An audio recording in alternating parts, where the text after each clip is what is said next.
Welcome back. Radio city joke સ્ટુડિયોમાં આપનું સ્વાગત છે.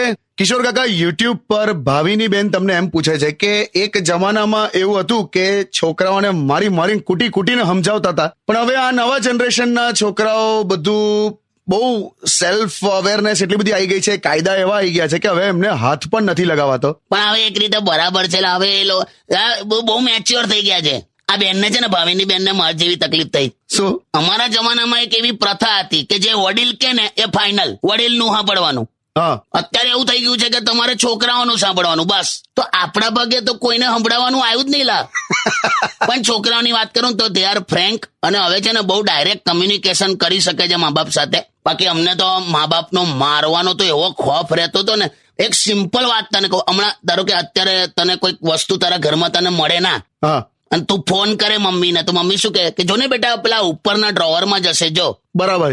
અમે જો મમ્મીને આવું કહીએ ને કે મમ્મી પેલું મળતું નહીં, તો મમ્મી શું કહે કે જો ઉપલા ડ્રોવરમાં હશે. પછી આપણે કહીએ કે મમ્મી જોયું ત્યાં ઉપલા ડ્રોવરમાં નથી, તો કેવું બોલે ખબર કે જો હું આવી અને જો ત્યાંથી મળ્યું ને તો આઈ બની તારી. એટલે એ ગભરામણમાં પણ આપણે આપણી વસ્તુઓ શોધી કાઢતા હતા એમ.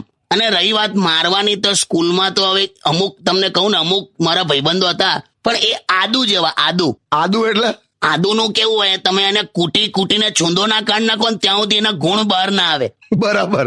એટલે એમને મારવા જ પડતા હતા, અને પછી બહુ મસ્ત પરફોર્મ કરે.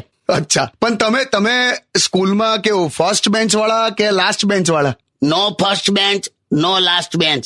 પંખો જે બાજુ ચાલતો એ તરફ જઈને બેસી જવાનું લા. તમારું તો કઈક અલગ લેવલ પર. સ્ટે ટ્યુન્ડ વિથ કિશોર કાકા ઓન રેડિયો સિટી 91.1.